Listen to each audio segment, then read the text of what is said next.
I've always had this ability to really focus on something that I was interested in. This energy where people just want to conquer the world. Being an entrepreneur for so long, I know it's kind of glorified right now, but honestly, it's not for everyone. Or super ambitious things, you do need to be focused. Welcome back to the podcast. Today I sat down with Tatsuya from Castagra. He's the CEO and founder, and they are an eco-friendly roof coating company. They extend the life cycle of new and existing roofs. They also make the world a better place. I think one of the most interesting things about today was just hearing him and his insight on what characteristics make entrepreneurs great. I always love hearing sort of people's philosophy, especially other entrepreneurs, on what makes great entrepreneurs great. I hope you enjoy it. Thanks. All right. Little podcast today with Tatsuya and Castagra. Castagra? Give me the Castagra. Yeah. Castagra. And really looking forward to the conversation today, learn more about your story, how you built this business, and excited to learn more. So, um, yeah, why don't we talk a little bit about you and how you kind of grew up? Sure, of course. I've always liked entrepreneurship. Um, I always think, being an entrepreneur for so long, I know it's kind of glorified right now, but honestly, it's not for everyone, and it's really hard work, and honestly, if that's not your temperament, I kind of encourage people not to do it because it could be painful, right? Yeah. So, but yeah, I remember, like, when I was, like, 10, just, ideas, little ideas about little entrepreneurship things, and in my podcast, I always like that ask that question, right? Like, growing up, like, were there any signs that, entrepreneurship was, in your future? And, oh, What almost was your every first business? case, What was your first, foray into entrepreneurship? I mean, the first memorable one was when I was 10. I had a friend of mine that had a pear tree in his backyard, and I came up with this idea where I thought, we can take these pears and sell them.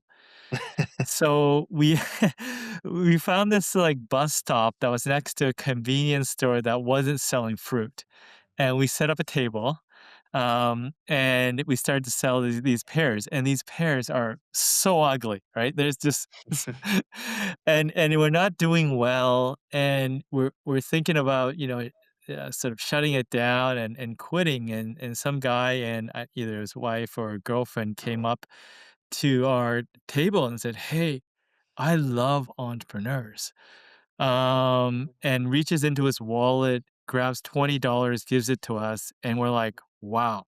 For us, that was like $1,000,000, right? Sure. And, Yeah.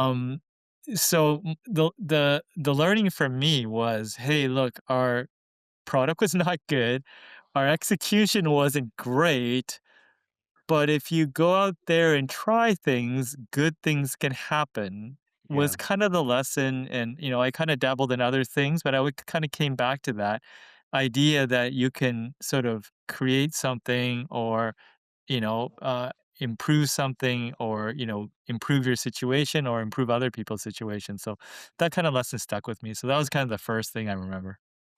And your parents entrepreneurs or grandparents, like, was the intermediate family No, entrepreneurs? no, for me, no. There really wasn't, Yeah. that much entrepreneurship in the family. There's some sales, related stuff, but no, it was just some quirky thing that I thought was cool. Like, I would, you know, create game ideas and mail them to Nintendo. I don't know why I thought that was cool.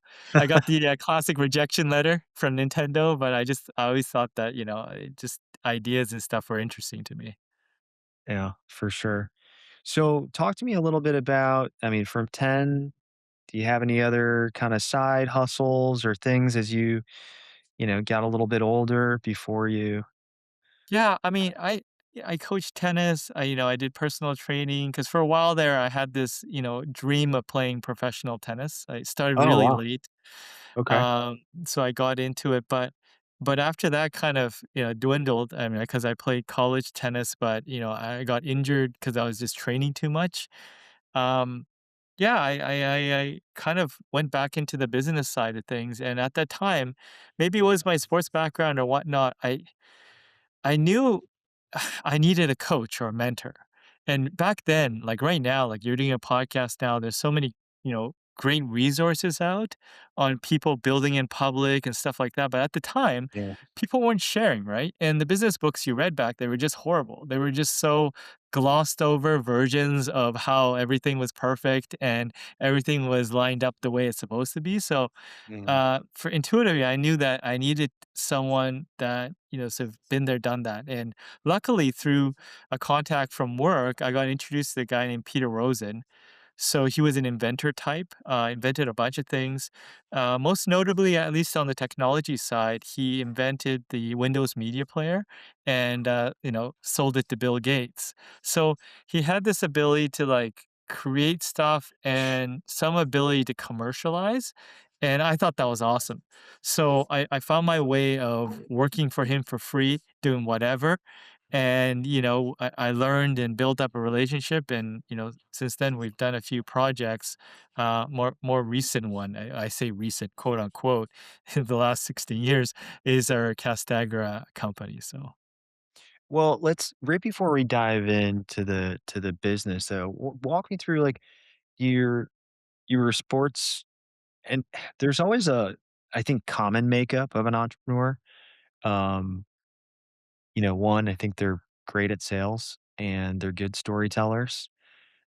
Two, they're usually very competitive. So, sports can lend itself to another trait. But what was your background before you kind of met Peter? Like, what was the what skills did you have that you kind of needed or took with you from yeah, outside of sports that kind of supported you on then taking the leap? then taking a leap. I mean, I think I've always had this ability to really focus on something that I was interested in. So, like, even as a child, like, if I go to the beach, like, if my thing I got interested was digging a hole, then I would be digging a hole. I don't know where, maybe to Japan, but I just keep digging and digging, and time would fly by, and then my parents would be worried because I would disappear, and I've just dug, 5, 6 feet down, right? Mm, So just, that combined with, I have a short-term memory. So even if I get beat at something or I fail at something, I tend to, like, move past that, not because of great resilience or whatever, it's just, like, I'm just on to the next thing. So mm, that's a good thing, it's also a bad thing, I've had to adapt over the years, but, those things that help me, but I think, I've always either been lucky or just been aware that, of people that are good and could be like get into like mentorship relationships because even when I was in the states and I got injured, I came back here to university. I got into a role with UBC in which it was entrepreneurial. Like I mm, was, when I was going finishing school, I ran the tennis center, right? It did, I think, about 6 7, quite a bit of revenue. And as a student, I was in charge of it, and also, helped with fitness conferences. They allowed me to create a tennis rating system. Like I had a boss and a mentor there that was just, hey, like if you have an idea, go run with it. So I was kind of lucky early on, before I even met Peter, to have people around me that kind of either saw it in me or maybe I just, just luckily, met people that were a bit entrepreneurial and just give me the leeway to try things and be okay if it doesn't work out. mhm, mhm. Um, so meeting Peter, a little fortuitous, but like your business, I'd love you to give your pitch on what does it do? And it's very unique given the model. Um, but what was the aha moment, or was there one when you, you know, saw an opportunity. It's a Sure, yeah. sure, sure. So after I met Peter, we tried a bunch of things, but one of the companies we had was a consulting company as we're, I was trying to figure things out. And I was helping with marketing projects and product launches and also like commercialization feasibility. So Mhm. this is where I like learned a lot from failing a lot, right? Okay. So, I was, very much involved in like at least 100 of these things where it's like, hey, is this a good idea? Is it intellectual property? Stuff like that. And, yeah, I mean, and I got better and better. I was pretty terrible when I first started, and my sort of understanding of what it takes to understand if something has a higher success rate than another start to get better. And the reason I moved into this business, Castagra, is when I was helping with all these launches, it was kinda novel at first, right? Because you see a consumer product, and then after a while, you find a way to get into 500 stores or 2,000 stores, or a media plug that gets, $100,000 in sales or something. So, it was novel, but then as I got older, I started to more question, what was I helping to bring into the world? Did the Mhm. world need another one of these plastic things? I needed better alignment. And what I remembered was, when I first met Peter, Peter invented something by accident, which was a coding product. So it Okay. was, he invented something else. He grew that out and sold it, but basically he invented a coding product which he partially commercialized. And I remembered he did that, and he kind of got bored of it, so I convinced him to bring it back and improve it, which was the coding, company. So what was in our favor at the time was Dragon's Den, which was, Kevin Mhm. O'Leary, Robert Yeah. Herjavec. Before Shark Tank really took off and launched, was holding a national competition to find the best sustainable innovation. And we entered, and, basically out of 4,000 companies, because Peter was doing the pitch, you know, he won the competition with the coding. So what did that, give us? Well, that gave us about, I think, about 12 million views, right? Because they ran that episode 6 times. Mm. And, we got $100,000 for Pepsi, no strings attached, and we got, 5 offers from celebrity judges, which, we turned down, and we raised some money privately, and that's how we started the company. And the company was all about, plant-based, high performance, so not sacrificing performance, for a sustainable product, and, better alignment, right? In terms of, hey, doing good, but also bringing a technology that can, markedly improve the, customer's, sort of performance and longevity and all that stuff. So Right. that was kind of the idea. That was the genesis. Okay, a bunch of questions 'cause, um, right, uh, the application, I guess, makes most sense on roofing. Why? But before we get there, what year let's just kinda walk through the years. So, I think a lot of people aren't familiar because, most of the audience American, but, that Dragon's Den, if they're not familiar, it predated Shark Tank. Isn't that correct? Yes, yes, Right. yes, Right, and, I don't know if people know that Kevin O'Leary he's Canadian, right? He's from Toronto, is that right? yes. Okay. And so what year was the inception of that show, and what year did you was it yeah, timeline-wise, when was this competition, getting Yeah, picked and all that? 2010 is the year that, Yeah. it won, so that really, got us going. So, yeah, it was really helpful because you get tons of emails and stuff like that, and we had a, talented sales, leader, called Matt Cullen that came in with us, early on, and um, he had oil and gas contacts. So kind of weird, a sustainable product helping oil and gas, but our justification at the time was, hey, they're using toxic stuff inside the tanks. We can replace it with something better.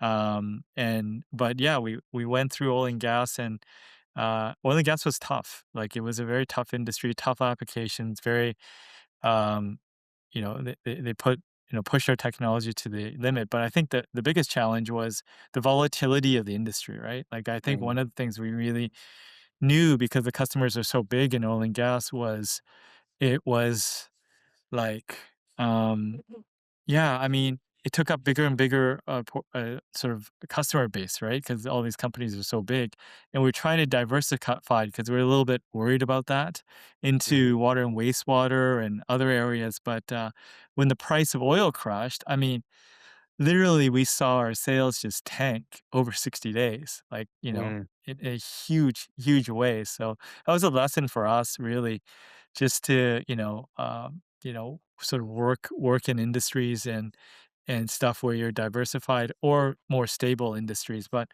what it helped us discover was ultimately the best application for our product. It does very good in flooring applications, but for roofing, roof coating application, yeah, restoration on the commercial side for flat roofs, especially repair, it's very, very strong and it sort of changes.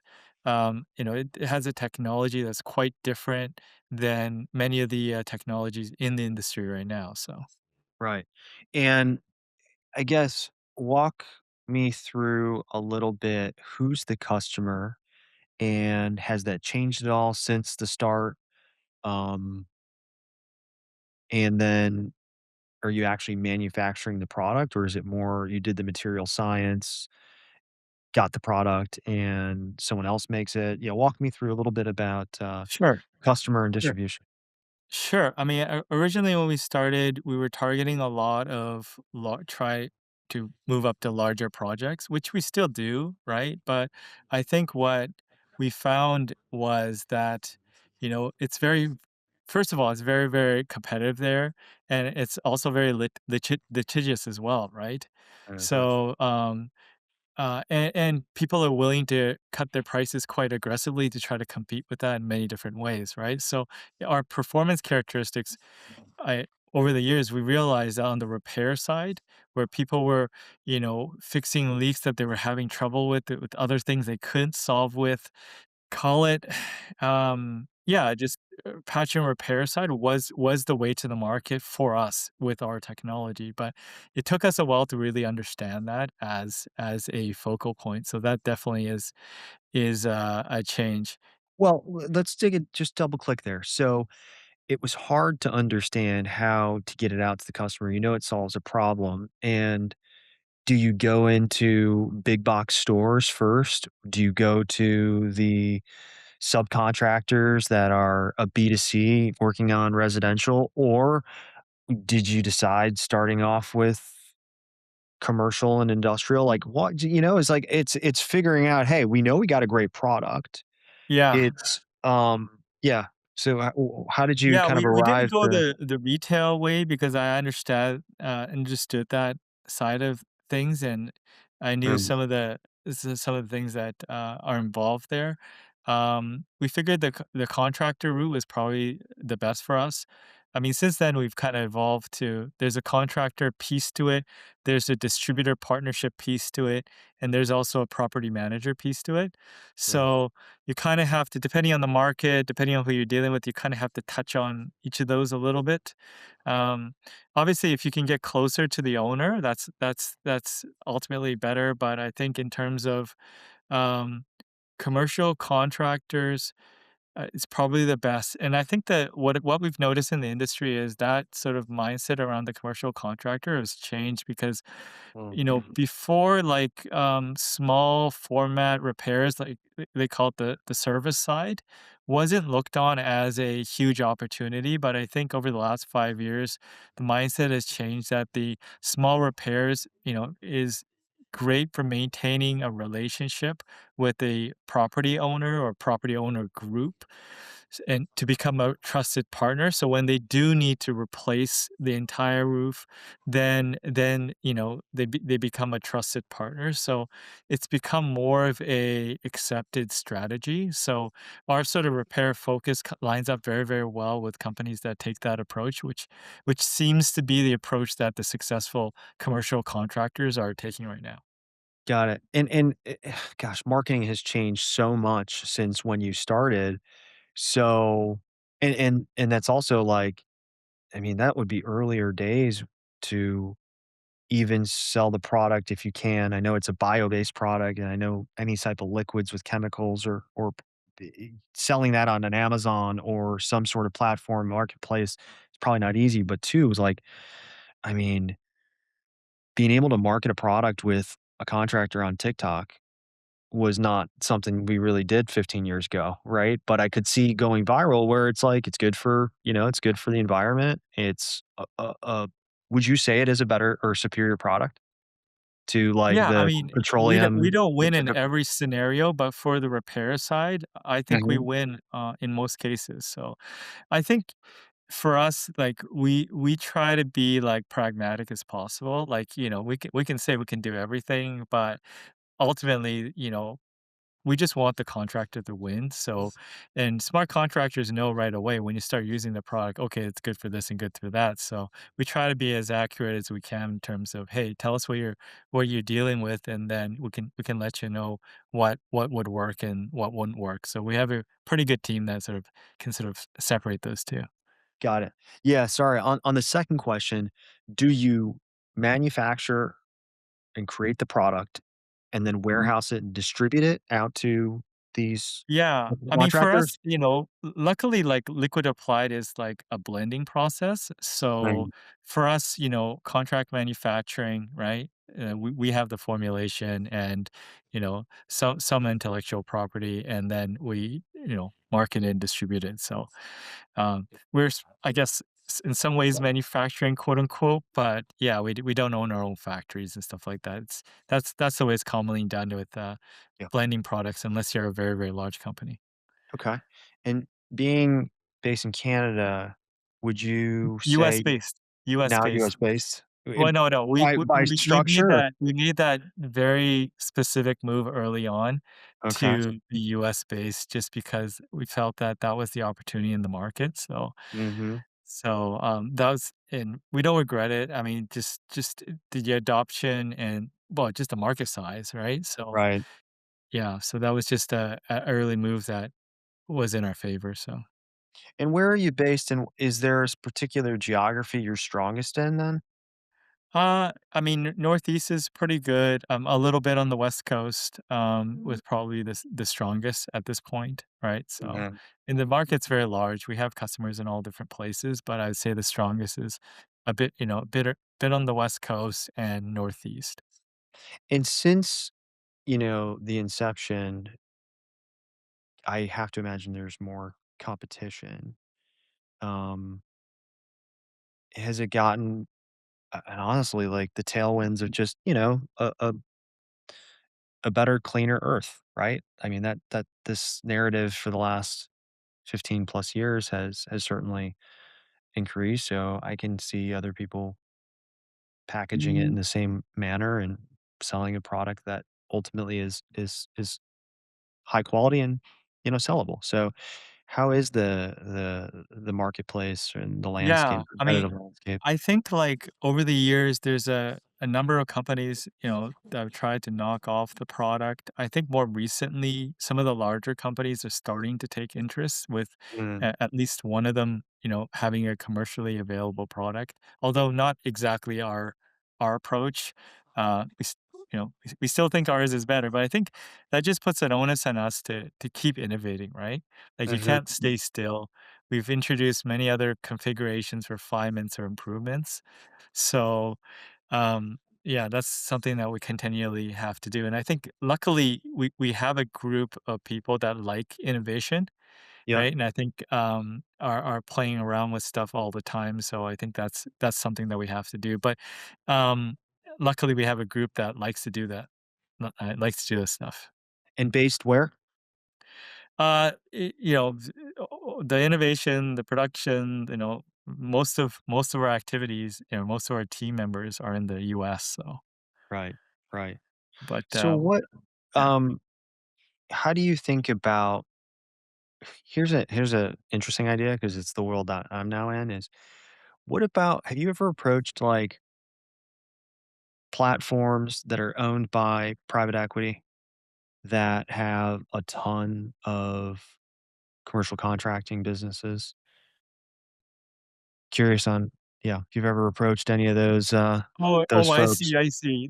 Yeah, or the Yeah, yeah. go-to-market. Well, yeah, I mean, obviously, like, You mean like roll-ups and stuff like that? Just Well, I things. mean, like, yeah, if you own a go to a mid-market private equity firm who's rolling up a bunch of these, um, you know, commercial contracting roofing businesses, right? I'll give you an example. So my partner at his old firm did the Tech to America deal, right? And, I wanna say at least 10 to 20 acquisitions a year or something to that magnitude, right? They're Yeah, largest. It's like getting in with, roofing is pretty hot now, but, yeah. um, yeah, like, have you ever considered going that approach and saying, "Hey," I look at these as like a network effect of a node, and a node would be a private equity firm because they have 20, 30, 50 companies that could Yeah. fit your ICP, right? That's Yeah. why I just kind of thought of it. Yeah, yeah. I mean, I didn't think about going to private equity directly, but, for us, yeah, Tekta is a company we deal with, right? So, Yeah, yeah, so it's definitely, I mean, I think, the one thing about, from at least what I notice, I don't know if this is true or not, but is I think one of the value propositions around Tekta is, letting the operators be a bit autonomous, right? I think that's the sales pitch, right? Like we're we're creating streamlined operations and stuff, but you can still run your business, and we're trying not to interfere and stuff like that. So it's there's still some regionality to it, so you're sure. maybe dealing at like, you'd love to say, "Hey, let's talk to one group and then let's get it out to everyone," but, a company like Tech from what I can see, I don't know, my limited experience, um, you know, the regions and stuff are autonomous, so you can suggest things, but, autonomous in some sense. Is it a cheaper product? 'Cause construction in general is just so price sensitive, right? Yeah, Um, and of course, we wanna do good in the world, but sometimes when there's a tipping point where cost is a factor, right? So yeah. I mean, I think it depends, like, if you're looking at it from, like, the real estate side of things, right? Like if you're an investor that's like gonna hold for a couple of years, we're right, not your best option. If you're just trying to repair a certain area and just get by, that's okay. But let's say you're still trying to code something and try to, hold it together for 5 years, we're not your best option, right? There's right, cheaper stuff.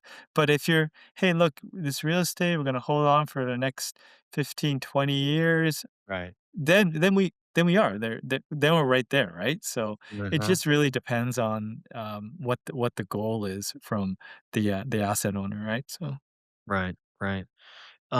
So, maybe we can switch gears just on, where do you see the business going, and where do you want you don't have to give your age, but have you ever thought about, is there another chapter after this? Is there, you know, do you sell the business? Do you what I mean, where do you see this going, and yourself too? Just like, yeah, that's a good question. I'm still pretty young, so yeah, I enjoy keeping busy, as do you, because you've yeah, gone back into the entrepreneurial game. yeah, yeah, yeah, It's like you probably don't have to, so you want to. yeah. For me, I think like you know what's interesting is just, every time you either create a new product or launch something or there's a new market influence that forces you to adapt, like AI is a big one right now. There's a bunch of learning. There's just a bunch of things to figure out, and that's pretty interesting, right? So I Mhm. think as long as those things are still there, I just want to keep going and keep sort of seeing where it can go. Well, let's talk a little bit. How are you using AI in the business?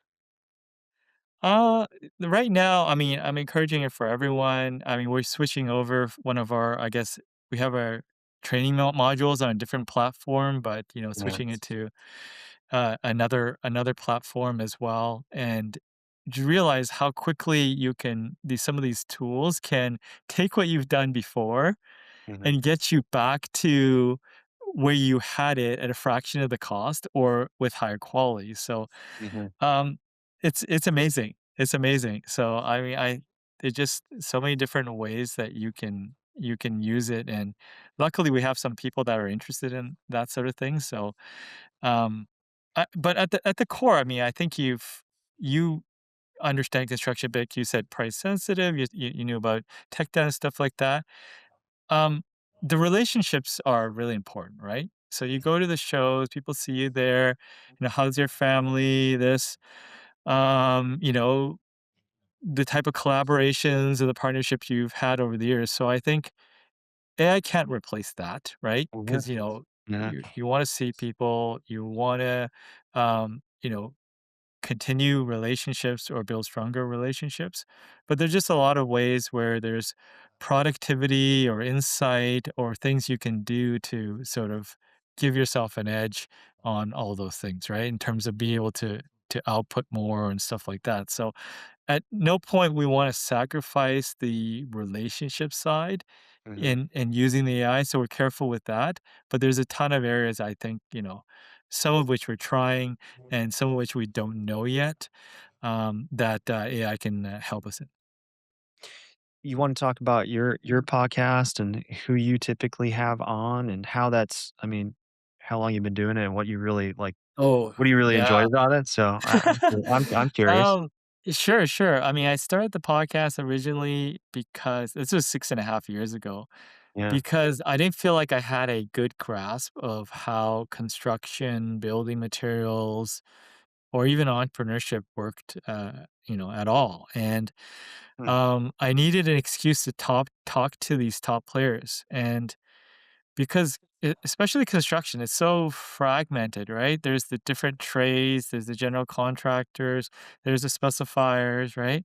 And all these sort of codes and things like that. And so I started to talk to different people to try to understand, right? Hey, am I the only one struggling? What do I need to know about this group over here and that group over here, and it helped me round out my knowledge. Now, am I that much more knowledgeable? I don't know. It just keeps changing, but it just feels like at least I was doing something in that realm.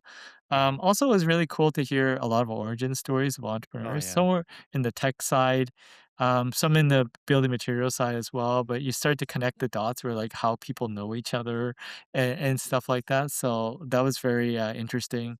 There's a bunch of collaborations have done that come out of that as well. So Like what?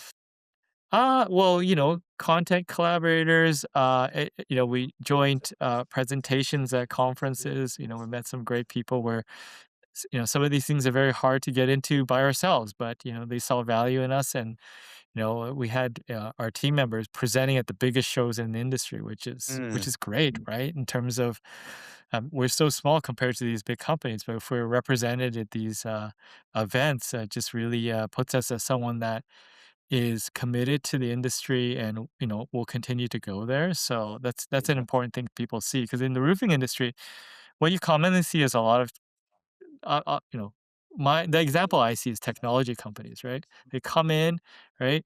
They have all the swag, everything is really polished and stuff like that. But then, 2 years out, they're out, right? So inherently, people in the industry are a little skeptical, right? Are you coming back? Are you going to support, right? Do you understand our industry, right? Do you care, right? About my problems, my business, right? yeah. My family, right? So I think, yeah, I think, those are the things, right? And you've got to meet a bunch of these folks through the podcast.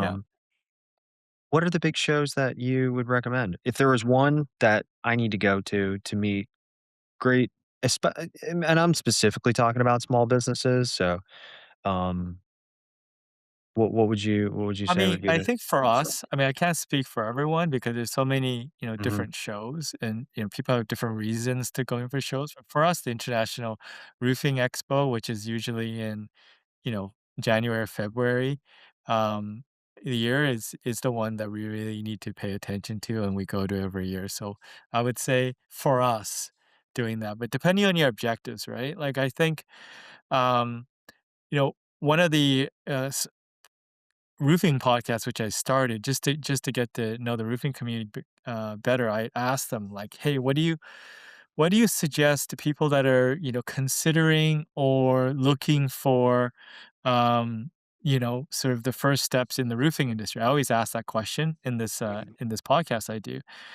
and some of the smaller groups, like the regional groups, like Chicago Roofing Contractors Association, or Western States Roofing Expo is not small, but it's not as big as the International Roofing Expo. But they're so welcoming, helpful, right? Especially if you're in that region on the West Coast, right? Arizona, California, Washington, that sort of, Nevada. That's a great show because, people it's a bit smaller, but people know A little more you and it's intimate. more accessible, right? So, or even like a, state run one, right? If there's many, many great associations. It's just about, like, getting involved, right? Like, if you just, like, sign up for a membership, get the newsletters, comment on a few Insta posts, you're not gonna get anything out of it. But if you go to their shows, learn people's names, attend the workshops, shake people's hands, get to know people, like, there's gonna be value for you if you are interested in the industry. Yeah, I couldn't agree more. My past life being in, well, a tech company, in the, used industrial machinery business, the most valuable were these smaller niche, there's 200 members, maybe 100 members. Uh, where I kind of got our big break was belonging to this organization called the MDNA, like the Machinery Dealers. Forget what the E stands for, but association. And it was we were also part of this thing called the AEG, which is like basically one of the largest like for manufacturing, and but nobody decision maker would actually go to that. But the smaller ones, they have this annual convention where people bring their families and you kind of see them, some people do business, right? But it's you see them in a different environment and you really do build relationships and trust. And, if you really are going to do business and you underpromise and overdeliver for one, it is like a domino effect, and we found it, very again, likewise. So and it is something, now that we focus on helping, industrial small businesses transition, what are the right associations that you really build relationships and people get to, like, know each other, because at the end of the day, you're right. That's not something AI is gonna be able to at least for I think for the foreseeable future, decision makers are a little bit older. I just turned 40, but, uh, we still like the personal contact, and we still like to talk about how, if you have a family or kids or what's going on, and, don't wanna just buy, right? We don't want it to be just a transaction. So, well, I'm curious, as you're meeting all of these folks, especially in the pod, what do you think are the, one or two main patterns and qualities of these folks that are like, gosh, that's why they're just great, they're all great in their own way, but like what really separates, I'm sure you've had some fantastic folks on, like, are there any You certain mean on the qualities in that the you see? podcast? Yeah, any and these, owners, like, are there a couple qualities you're like, and we talked about at the top of the call, whether it was, Yeah, you being competitive, coming from sports. I think people that are good entrepreneurs are always very curious. But yeah, yeah, I'm just curious if you've kind of had any trends, and maybe it's specific to the roofing sure. industry. Sure.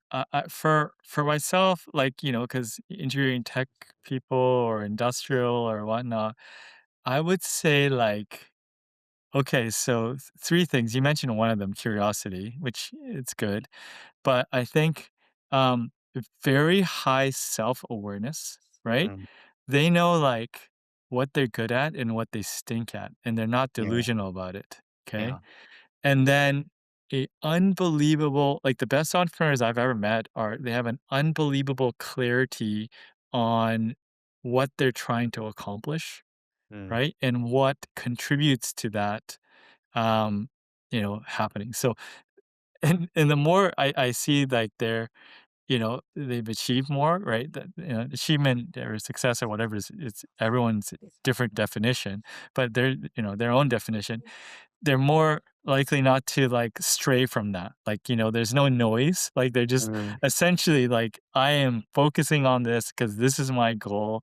And, this is what I'm grinding, right? And then this thing, shiny thing over here isn't distracting me because that's really not helping me build what I'm building here, right? So that's what I do notice. Like when I was talking to Jim Estill, which is the Canadian entrepreneur that I think is one of the most underrated entrepreneurs because he's so low key but such a nice guy. What did you do?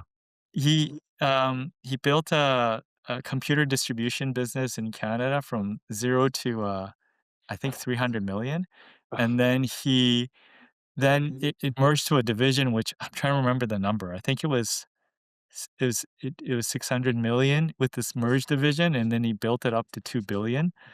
And his process is so simple. Like, you know what I mean? Like when he Um, says it, it's so simple, but he's executing it at the absolute most, focused and intense way possible, right? mhm, mhm. Oh, yeah, I, as an entrepreneur, get a shiny ball syndrome because, I think But that's why also. that's if that's Yeah. what you like, then why feel bad about it, right? Like, you know what I Well, mean?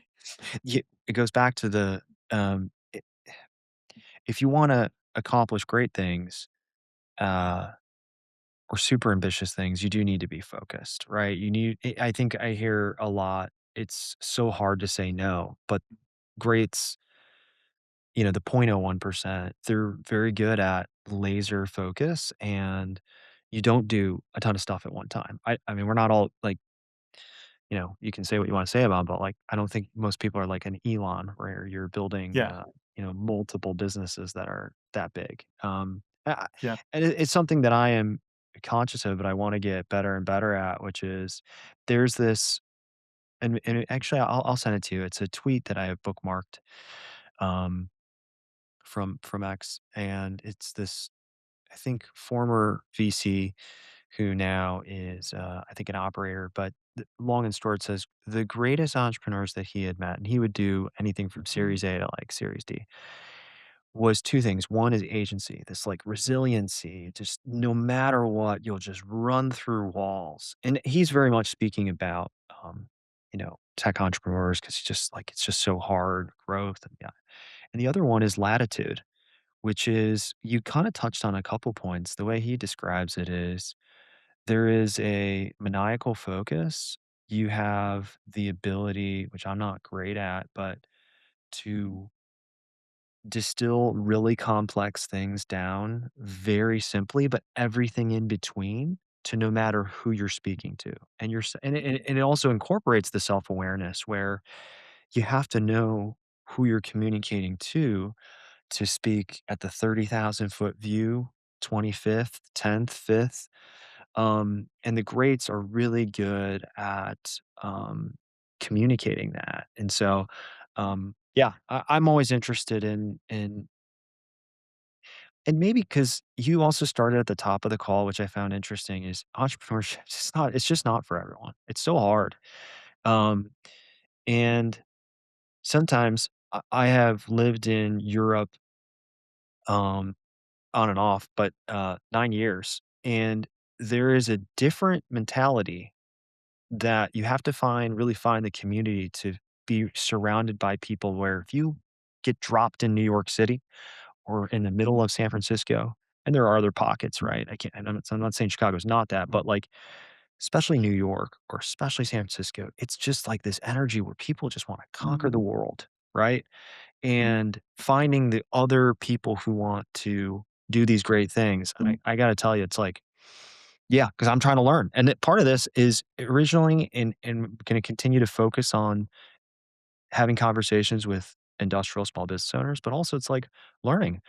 It gives me more opportunity to hear great entrepreneurs. Like it's a conversation, not an interview, right? So appreciate your thoughts on it. Um, well, maybe as I want to be respectful of your time, kind of wrap up here. Are you a reader? I used to be. I used to read a Okay. lot. Now Okay. I'm not as much. I'm more focused on like here's the thing I'm trying to learn. Okay.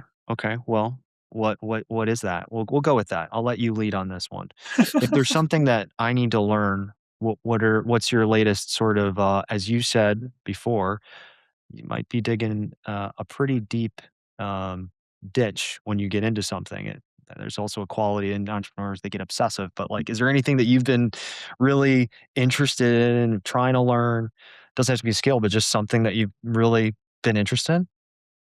Yeah, I mean, I think just, um, like, what am I trying to learn right now? I'm trying to learn how to be more adaptable. I Okay. think that's an important skill. Mm, Um, what was it? What's that? Adapt, improvise, and overcome. Is that like I think it's a yeah. Marines code or something, Yeah. right? Yeah. Yeah. Yes. So, because how many times like do we wake up every day and we have a plan, right? Like Mike Tyson get hit in the face, Hmm. and it just doesn't go to plan, right? And how many times do we have to adjust, whether tactically or strategically, depending on what it is. Um, to do that, right? So, how do you build resilience or capacity around that? Like yesterday, I parked my car in a parking lot, and I came back, and the front end, someone crashed into it. I'm like, okay, my day is not going the way I Right. thought it was going to go today, right? But what Yeah. can I do to adapt, right? How can I make my attitude better? How can I do you know what I mean? Like Yeah. how's that and how what can you do to help with that? For instance, like one of the things we, used to do is I used to cram a lot of meetings together, Mm, but you know, it's not effective when you have things that come up, not fires, but just things yeah. that come up, right? Which, hey, maybe it's a better idea to leave half the day open for things that come up and instead of trying to, weave them between the overstuffed meetings you did, right? So I am those are that way. just an idea, but just how do you become more adaptable, right? As things change so quickly. Like every week, Steven, next week, what's gonna happen in AI next week? Do you know? I'm obsessed with X. That's the only social media I use, and nobody knows. Nobody Right? So the thing nobody is, we knows. have to be more adaptable. So what does Yeah. that mean to you, right? Where in your process are you more adaptable? Yeah. Where are you less adaptable? And would it benefit you to work on an area that you're less adaptable and to become more adaptable? It could be a mindset shift. It could be something else, but like just that to me right now, thinking through that process is important to me. May I offer what I do? Yeah. Okay. So, I am like a systems person, and if I for example, like, I read 2 books a month, and if I don't have that set to myself, I'll read 0, right? If I don't get up at 5 and go to the gym, I just won't work out, right? So I just that's what I've been doing, right? The adaptability. I have other things in my life outside of business because it's just so unpredictable that I can control and keep as charging forward some goal that I can control, but also find success in. So that if something else, oh, got in a car accident, I got hit. Something else was, I did get up this morning. Something made me feel better. And that's how I've been able to, I think, better balance, which is like I can control Sure. something. Now that might be too much of a control freak, but that's how I've like been able to like assuage a little bit more of my anxiety sometimes, which is like, yeah, like, I don't like a block schedule because, you know, it's just, I like the free, actually, I think it's Naval Ravikant, which I don't know if you're Yeah. familiar. I think he Develop, yeah. has the complete open calendar, like no meetings whatsoever, like one or two, on the whole thing. So, Yeah, but he but he does all the investing, right? So yeah, yeah, yeah, there's that.